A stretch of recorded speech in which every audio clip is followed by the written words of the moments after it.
Bonjour à tous, bienvenue dans Rencontre. Le 6 avril, le Bureau de l'information du Conseil des affaires d'État de Chine a publié un livre blanc intitulé Réduction de la pauvreté, l'expérience et la contribution de la Chine.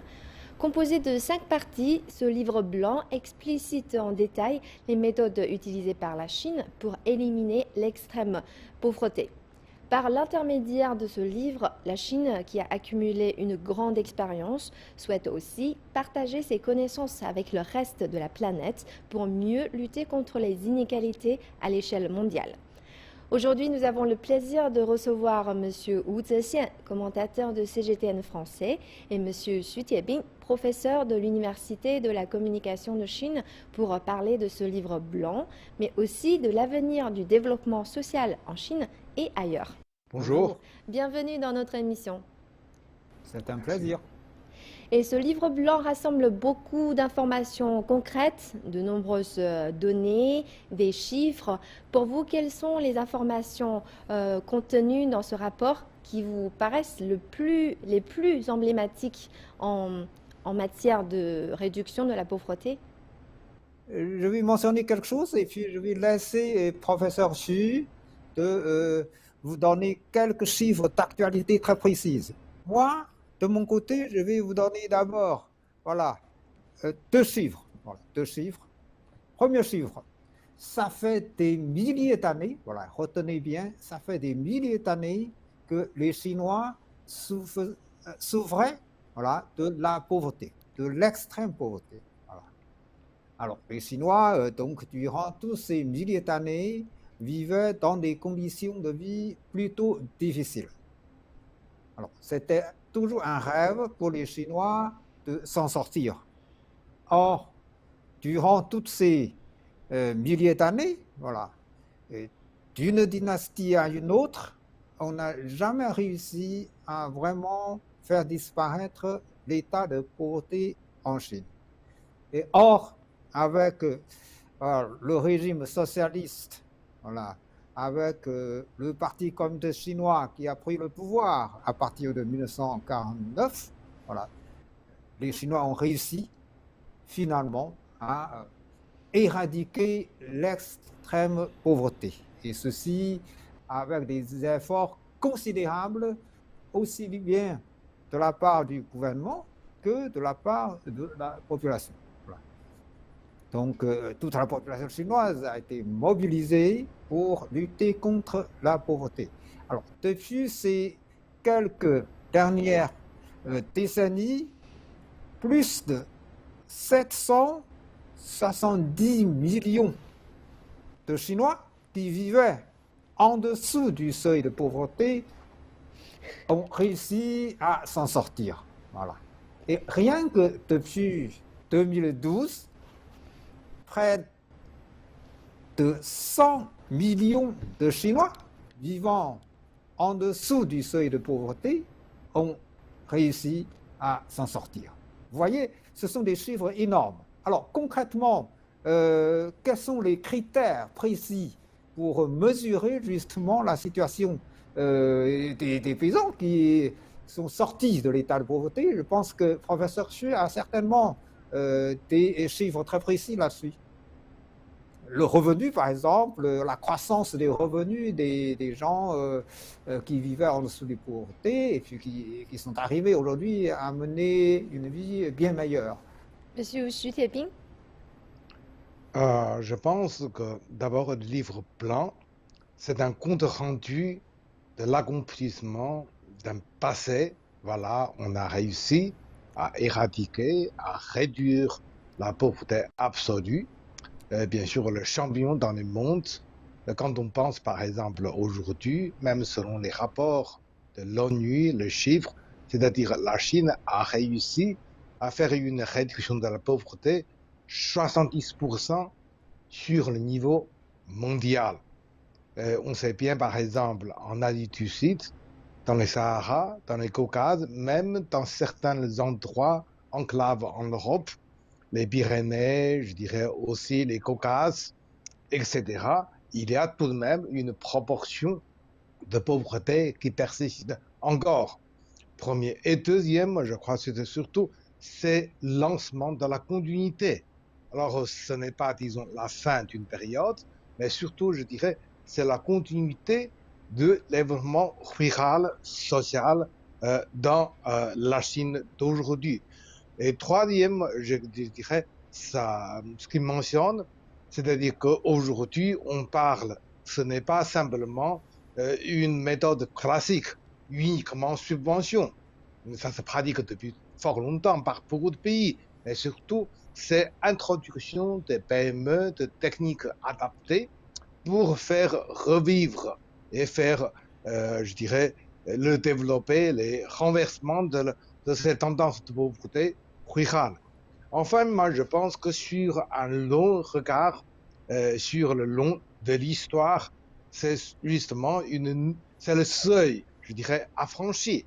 Jusqu'à 2007, la Chine pratique encore, même si ça reste très limité, on s'appelle le taxe rurale ou agricole, c'est-à-dire l'État perce, fait collecte des impôts encore millénairement sur le rural, mais depuis, disons, dans le milieu des années 50, 60, c'était surtout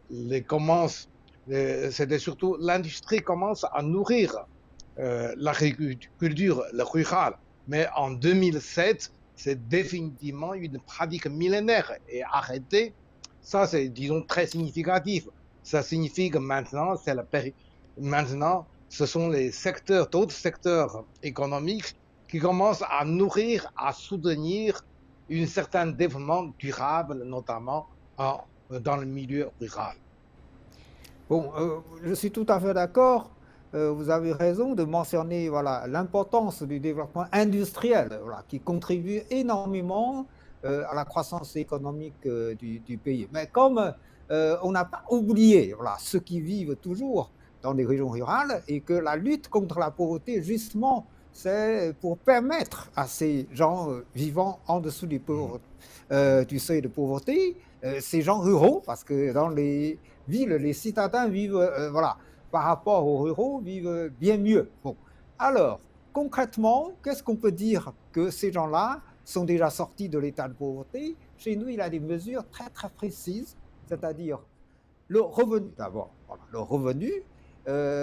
En 2013, voilà, les gens qui vivaient en dessous du pays de pauvreté gagnaient voilà, seulement voilà, moins de 6 000 voilà, 79 yuan, voilà, yuan c'est-à-dire la monnaie chinoise. Bon.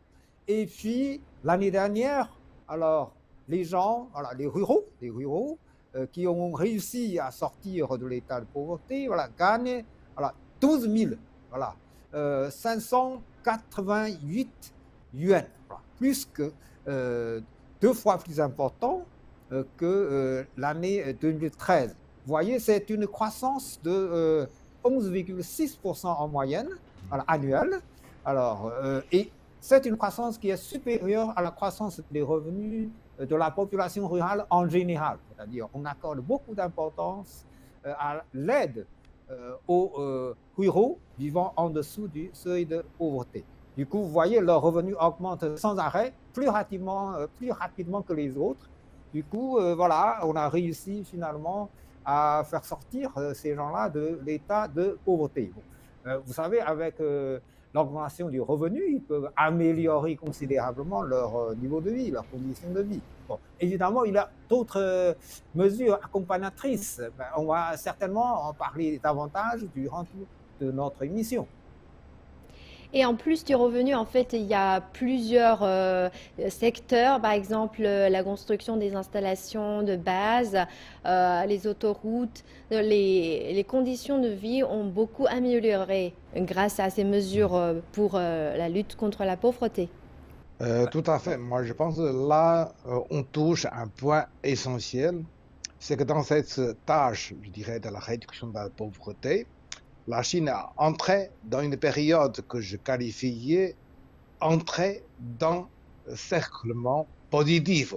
C'est-à-dire que ce n'est plus la subvention, etc. Mais simplement, c'est un cercle de mouvements tout à fait positif. Premièrement, c'est l'infrastructure. comme Sully avait bien mentionné, l'autoroute, asphaltée, je dirais, mais aussi d'autres facteurs qu'on doit bien tenir. Une part, c'est généralisation de l'éducation. Dans les passés, on dit souvent c'est 6 ans. Maintenant, c'est 9 ans. Obligatoire. On arrive, je dirais, à un niveau 95, plus, disons, scolarisation. C'est-à-dire que ce n'est plus les paysans, disons, illettrés, classiques, qui travaillent dans la terre, mais ce sont des main-d'œuvre de plus en plus qualifiées techniquement. Donc, c'est scolarisation. Et deuxième, c'est la couverture sociale. C'est-à-dire pas seulement aider les gens en malade, en pauvreté absolue, mais aussi, je dirais, aussi sur le chômage, de la formation. Donc, c'est couverture totale. Alors, si on énumère d'abord généralisation de l'éducation, et ce n'est plus 6 ans, mais 9 ans, suivi par exemple non seulement par l'entrée universitaire, mais aussi des professionnalisations de collèges, de gymnases spécialisés. Et deuxième, c'est couverture par la santé, le service médical. Et enfin, je dirais, c'est ce qu'on dit, c'est la fourniture. Moi, je pense, dans l'expérience, si on mentionne ça comme une certaine passe, c'est l'entrée des PME dans la campagne. Dans les passés, quand on pense pas uniquement sur cette considération, je dirais, dualisme entre le rural et le urbain. Donc, c'est un peu opposition. Et aujourd'hui, c'est le sens inverse, mais tout à fait positif. C'est cette fois-ci dans la Chine, dans cette soutenir le développement, réduction de la pauvreté, c'est entrée massive de PME, c'est-à-dire des entreprises petites et moyennes, mais y compris les entreprises locales, encouragées, été créées par les entreprises. Qu'est-ce qu'elle a fait? Ce n'est pas simplement augmentation des revenus des paysans, mais aussi c'est de donner plus de valeur ajoutée aux producteurs. Là, c'est un des clés de réussite de cette tâche historique de la réduction de la pauvreté. Tout à fait, tout à fait. Comme la présentatrice a mentionné également, voilà, les infrastructures, et là, c'est aussi très important. Là, il faut savoir que c'est l'État, voilà, aussi bien au niveau central qu'au niveau des gouvernements locaux, qui ont investi massivement pour améliorer les conditions de vie des gens qui vivaient dans des conditions difficiles. Et aussi bien au niveau central qu'au niveau locaux ont réussi, voilà, à développer des infrastructures considérables. Par exemple, alors, durant toutes ces décennies, l'État a construit ou amélioré un réseau routier, voilà, totalisant plus de 1 million,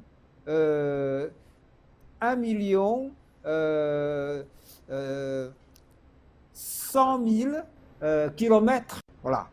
Et puis, l'État a construit également 35 000 kilomètres de chemin de fer.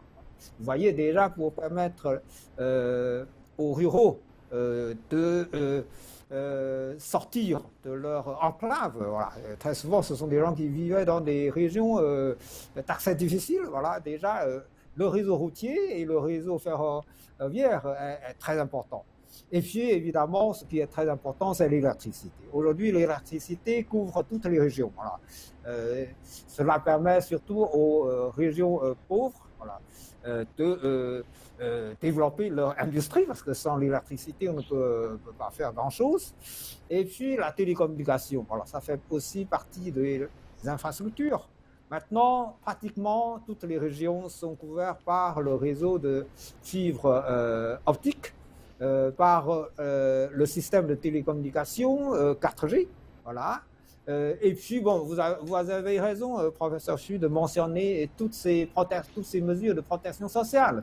Alors, assurance maladie, assurance chômage, assurance vieillesse, voilà. Donc, ça couvre pratiquement tout le monde. Du coup, voilà, lorsque vous parlez des gens qui sont sortis de l'état de pauvreté, il n'y a pas que le revenu qui montre, qui constitue le critère. Il y a aussi toutes ces mesures accompagnatrices, mais qui ont coûté très très cher, bien sûr, à l'État. Mais bon, c'était l'objectif justement du gouvernement, mais aussi l'aspiration de toute la population, pauvres ou non, voilà, de voir justement les régions pauvres de notre pays, voilà, améliorer leur situation pour permettre aux habitants, voilà, aux gens qui vivaient en dessous du seuil de pauvreté, de sortir de l'état de pauvreté. Et en fait, dans ce livre blanc, parmi tous les chiffres, on a mentionné deux types de normes, les normes chinoises actuelles et les normes internationales de la Banque mondiale. D'après vous, quelles sont les différences entre ces normes, ces deux normes? À propos de la différence entre le critère chinois dans la lutte contre la pauvreté et le critère de la Banque mondiale, la différence est très très simple. Pour la Banque mondiale, le seul critère, c'est le revenu. Bon. Du moment où quelqu'un touche plus de 1,75 $, bon, mais en Chine, il n'y a pas que le revenu qui constitue le critère. Il y a beaucoup d'autres mesures accompagnatrices, mais qui sont obligatoires lorsqu'on mesure justement l'état dans lequel se trouvent ces gens-là. Par exemple, l'éducation obligatoire. Il y a aussi le système de protection sociale. Bon, comme on a dit tout à l'heure, il y a un système de protection sociale tout à fait performant. Voilà, on couvre pratiquement tout le monde, y compris les handicapés, voilà, avec assurance maladie, assurance vieillesse, assurance chômage. Bon, voilà, et avec un système de revenu minimum. Voilà. Du coup, toutes ces mesures constituent, voilà, des critères pour mesurer le succès ou non, voilà, de la lutte contre la pauvreté. Eh bien, j'ai dit également tout à l'heure, il y a toutes ces infrastructures, voilà, construites par l'État, voilà, pour permettre aux habitants de toutes ces régions pauvres, voilà, de pouvoir bénéficier des conditions de vie modernes, c'est-à-dire transport, télécommunications, l'énergie. Maintenant, l'électricité, voilà, peut être acheminée dans toutes les régions de la Chine, voilà, ce qui n'était pas le cas il y a quelques décennies. Parce que moi-même, je connais bien la région rurale, parce que j'ai passé 5 ans durant ma jeunesse à la campagne, il n'y avait pas d'électricité. Bon. Et puis, il y a l'eau courante, c'est aussi quelque chose de nouveau dans les régions rurales en Chine. Il y a, aujourd'hui, c'est plus de 87% des villageois ont la possibilité d'utiliser l'eau potable, l'eau courante. Avant, ce n'était pas possible. Bien sûr, ça coûte cher. Il y a tout ce système de canalisation, de traitement de l'eau. Bon, mais avant, ce n'était pas possible. Mais maintenant, voilà, on a réussi à déjà alimenter en eau potable voilà, la majorité des ruraux. Il y a aussi la télécommunication. Voilà, les fibres optiques sont installées pour permettre à tous les ruraux d'utiliser voilà, le portable, par exemple, la télévision. Et puis aussi l'ordinateur. Vous avez aussi le problème de transport. Voilà. L'État a construit des réseaux routiers. J'ai mentionné tout à l'heure cet aspect-là. Voilà, la construction d'un réseau routier voilà, totalisant des kilomètres énormes. Et puis un réseau ferroviaire aussi. Aujourd'hui, vous avez des TGV qui vont partout, même dans des régions montagneuses, qui étaient considérées comme des régions d'accès très très difficiles. Mais aujourd'hui, vous avez les TGV qui traversent les régions montagneuses. Voilà. Les autoroutes, évidemment, ça va partout. Hein, mais toutes ces infrastructures ont joué un rôle très très important pour faire sortir les gens qui vivent dans ces régions des conditions de vie difficiles. Voilà. Donc, la différence entre la Banque mondiale et la Chine, en ce qui concerne les critères mesurant l'état où se trouvent les gens pauvres, eh bien, c'est ça. C'est-à-dire, il n'y a pas que le revenu, il y a aussi tous les autres critères qui permettent de voir si les gens vivent vraiment dans un temps moderne ou non. Oui, sur ce point, je vais ajouter, je Très bien. pense, chaque période, chaque critère à ce moment de formulation est conditionné, je dirais, par le temps et l'espace. Le critère fixé, disons, par la Banque mondiale fut une référence très importante, mais avec le temps montre ses limites. Comme monsieur Wu, l'ambassadeur Wu avait bien mentionné, je dirais que sur la parité du pouvoir d'achat, sur les facteurs non monétaires, c'est-à-dire les facteurs sociaux, alors que le critère de la Banque mondiale doit aussi, je dirais, se réformer et se rénover, si vous voulez. Dans les cas concrets, moi, je pense dans les cas de la Chine, ce que nous pensons, c'est que d'une part, c'est que nos critères à focaliser aussi sur le facteur écologique. On sait bien que dans cette lutte contre la pauvreté absolue, on a déménagé presque 10 millions de ruraux, c'est-à-dire quitter des endroits arides, non producteurs, très difficiles, autres plateaux, ou le Gobi, ou les sables, ou disons des régions, disons, où, difficiles à vivre. C'est-à-dire écologie doit entrer aussi dans cette critère de pauvreté, seuil de pauvreté. C'est justement, par exemple, l'ONU avait lancé dans les passés, je dirais, le critère, l'indice du développement humain, fait une certaine rénovation en ajoutant plutôt le facteur éducation, de santé, etc., dans cette critère. Et nous, notre contribution n'est pas seulement sur, je dirais, le revenu, la pauvreté monétaire, les facteurs écologiques, mais aussi, je dirais, que dans les écologies. Enfin, je vais ajouter que aussi, c'est aussi sur le modèle social. On le sait, par exemple, sur l'expérience humaine, à un certain moment, il y a, par exemple, les tentatives ou, disons, expérimentations de collectivisme au sens classique. Chez nous, par exemple, on a connu la commune populaire, la famille, et après, dans les années 80, l'exploitation familiale. Et cette fois-ci, on voit que dans la lutte contre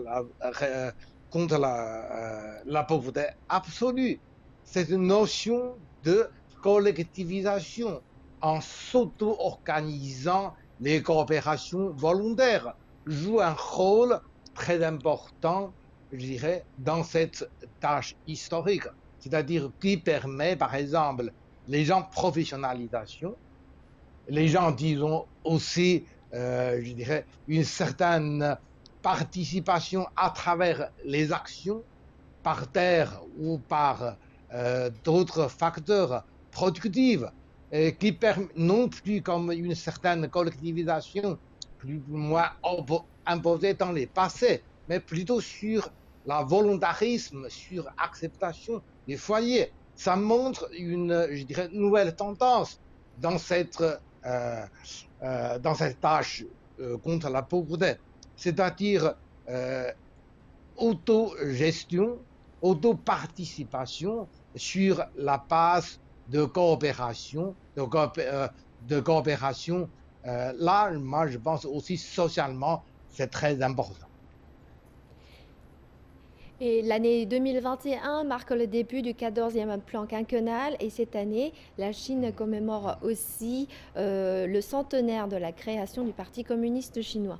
Mettre fin à la pauvreté n'est pas la finalité. Il s'agit plutôt d'un nouveau départ pour une meilleure vie. D'après vous, comment faire pour poursuivre la revitalisation et la modernisation du monde rural ? Ben, évidemment, aujourd'hui, on ne doit pas s'arrêter. On ne doit pas s'arrêter parce que faire sortir de l'état de pauvreté, c'est le minimum. C'est le minimum parce que les gens qui ont réussi à augmenter leurs revenus ne veulent pas dire que ces gens-là sont déjà devenus des richards, loin de là. Bon, ils ont leur niveau de vie bien amélioré, mais ils aspirent toujours à un niveau de vie plus élevé. Ça, c'est humain et c'est tout à fait compréhensible. Du coup, il faut leur permettre d'améliorer, continuer à améliorer, voilà, leur niveau de vie. Aujourd'hui, ce qu'on constate, c'est qu'il y a toujours un écart important entre le niveau de vie des ruraux et le niveau de vie des citadins. Bon, c'est vrai que ces ruraux qui ont réussi à sortir de l'état de pauvreté sont très heureux de voir voilà, un nouveau mode de vie leur permettant de profiter de la modernité. Mais par rapport à la classe moyenne, qui est au nombre de 400 millions en Chine, ces gens-là, ils sont toujours voilà, en retard à propos du plan, sur le plan de niveau de vie. Il faut continuer. Bon, du coup, le gouvernement travaillera toujours pour les aider. C'est pour cette raison qu'après cette tâche de lutte contre la pauvreté, aujourd'hui, on parle de la revitalisation des régions rurales. Franchement, la Chine, sur ce plan-là, c'est-à-dire le développement rural, sur le plan de développement rural, la Chine, qui est un pays en voie de développement, accuse encore un retard par rapport aux pays développés. Voilà. Ce retard se reflète surtout dans les régions rurales. Voilà. En ville, les visiteurs étrangers, lorsqu'ils arrivent à Pékin, à Shanghai, ils disent que non, la Chine n'est pas un pays en développement, parce que voilà, vous avez la modernité qui saute aux yeux. Et par contre, dans des régions pauvres, voilà, surtout les régions rurales, d'accès difficile, là, vous avez encore voilà,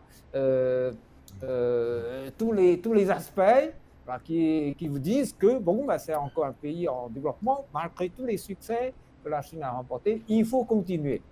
Pour nous, voilà, le gouvernement continuera à travailler là-dessus, c'est-à-dire revitaliser les régions rurales pour permettre à tous ceux qui sont sortis de l'état de pauvreté de continuer à s'enrichir. Voilà, de pouvoir vivre finalement comme les citadins, devenir finalement voilà, la classe moyenne. Il faut que la classe moyenne grossisse sans arrêt. Bon. Alors, à ce moment-là, on pourrait parler de l'égalité sociale, voilà, entre tous les Chinois. Voilà. Bon, alors c'est évidemment une tâche à longue haleine. Déjà, au moins durant les 5 années à venir, toutes les mesures prises en faveur des gens pauvres dans la lutte contre la pauvreté continueront à être appliquées pour accompagner toujours, au moins durant 5 ans, ces gens-là à consolider leurs acquis. C'est-à-dire, il ne faut pas qu'ils retournent dans l'état de pauvreté. En plus, il faut que ces gens-là arrivent à augmenter encore davantage leurs revenus. Voilà. Il faut améliorer toujours davantage les conditions de vie sur le plan d'infrastructure, sur le plan de l'emploi, sur le plan de création des entreprises dans les régions rurales. Voilà. Donc, le bureau d'État qui était chargé de la lutte contre la pauvreté est devenu aujourd'hui le Bureau national de revitalisation des régions rurales. Vous voyez, l'appellation change, mais la tâche, au fond, c'est la même, c'est-à-dire toujours aider les ruraux vivant dans des conditions difficiles de développer leur région, de mener sans arrêt une vie toujours meilleure. Merci à nos 2 invités d'avoir participé à cette émission et merci pour vos commentaires. Merci également à nos téléspectateurs de nous avoir suivis. À la prochaine.